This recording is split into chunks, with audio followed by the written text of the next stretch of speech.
Las primeras murallas de la ciudad que hoy conocemos como Huesca fueron edificadas por los íberos. La llamaron Volscan y ocupaba la zona que conocemos como Casco Viejo. Vamos a conocer la historia de toda esta comarca, la Hoya de Huesca, y mostrar cómo a lo largo de los siglos sus habitantes han ido dejando en ella su impronta, una huella indeleble que muestra quiénes han sido y que dan idea de todo lo que pueden llegar a ser. Pero no fueron los íberos los primeros en llegar. Antes que ellos, pueblos muy antiguos habitaron en la comarca de la Hoya de Huesca. Todos ellos dejaron sus huellas, utensilios, pinturas, cerámicas, monumentos megalíticos, restos que se remontan al Paleolítico. No obstante, el instante más destacado de la Edad Antigua es el que sucede en el tiempo al apogeo íbero, la ocupación romana, cuando esta ciudad inicia su trazado urbano y recibe el nombre latino de Osca. Osca fue fundada por Quinto Sertorio, caballero romano del final de la República, en el siglo I a.C. Creó una célebre escuela a la que asistieron los hijos de las principales familias íberas. En memoria de esta escuela se le dio el nombre de Sertoriana a la Universidad Oscense, fundada en el siglo XIV. También acuñó moneda, reconocible por el jinete con lanza que con el tiempo pasó a formar parte del escudo de Huesca. Pero el vestigio más significativo de la época romana son sus obras públicas, las calzadas y acueductos que comunicaban poblaciones con nombres de números, como Nueno, Siétamo, Tierz y Quicena.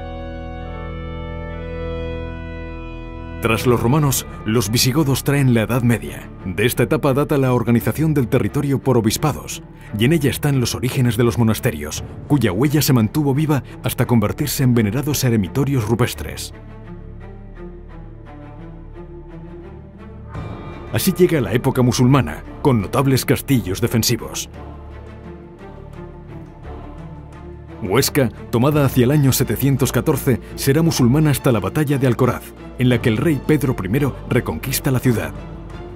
De este momento subsiste parte de la muralla que rodeaba la primitiva ciudad, visible sobre todo por el norte de la urbe. De este modo se entra en el siglo XI, periodo de esplendor del abadiado de Montearagón, también de las órdenes militares y de los nobles propietarios de la tierra. Todo ello mientras continúa la reconquista de territorio y poblaciones bajo el influjo musulmán. Centurias medievales que se prolongan hasta los últimos instantes del siglo XV, en las que sigue en disputa la posesión de la tierra, en las que conviven las culturas cristiana, musulmana y judía, y que vieron nacer la Universidad de Huesca por un decreto firmado por Pedro IV en 1354. Los siglos XI y XII hasta inicios del XIII corresponden al nacimiento y plena expansión de un estilo artístico tan propio y extendido por estas tierras oscenses como el románico, manifestación que ha dejado una larga nómina de ejemplos en la Hoya de Huesca, tanto en arquitectura religiosa como militar. Aún hoy se puede contemplar un sinfín de iglesias y ermitas repartidas por toda la comarca, así como numerosos castillos, entre los que destaca el de Loarre, la mejor muestra de arquitectura militar de esta época en Europa, conservado en su integridad, sin olvidar esa manifestación excepcional entre lo civil y lo militar, que es el Palacio Real de Huesca, que hoy forma parte del museo de la ciudad. Pero se abre paso al siguiente periodo artístico, el gótico, del que la Hoya atesora buenas muestras, a cuya arquitectura se agrega un componente único y excepcional: los conjuntos de pintura mural francogótica de fines del XIII e inicios del XIV. A este conjunto de características únicas se añaden otros edificios de gran valor por el conjunto de sus componentes, entre los que sobresale la Catedral de Huesca. La torre de la iglesia de Loarre ya deja entrever un nuevo estilo, el Renacimiento. Ejemplos como la torre de la iglesia de Pertusa o la colegiata de Bolea con su retablo mayor.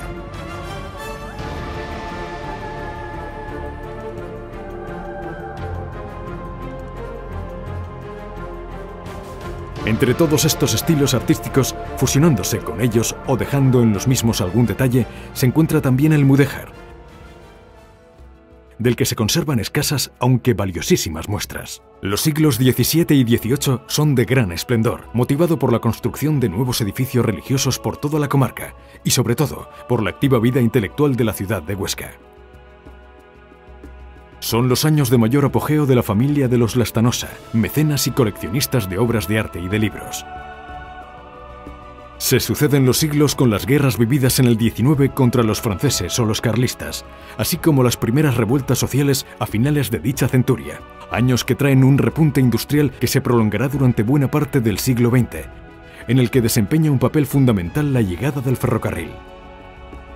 Así se llega a una etapa destacada en la historia reciente de estas tierras. Son los años de la dictadura de Primo de Rivera, de la Segunda República y de la Guerra Civil, con el famoso cerco de la ciudad de Huesca y los tristes sucesos del cercano Estrecho de Quinto, o los diversos hechos protagonizados por personas tan destacadas como Ramón Acín o George Orwell. Años que ven cómo se levantan edificios tan emblemáticos como el Casino de Huesca. Tiempos en los que también sobresalen artistas como Ramón Acín y sus pajaritas en el Parque Miguel Servet de la capital oscense. O ya hacia los fines del siglo XX y los albores del XXI, figuras como Antonio Saura, con su obra Elegía, en la Diputación de Huesca. Centros de arte como el Cedán y su proyecto en el paisaje, bajo la denominación Arte y Naturaleza, o edificios de reciente construcción, como el Palacio de Congresos de Huesca.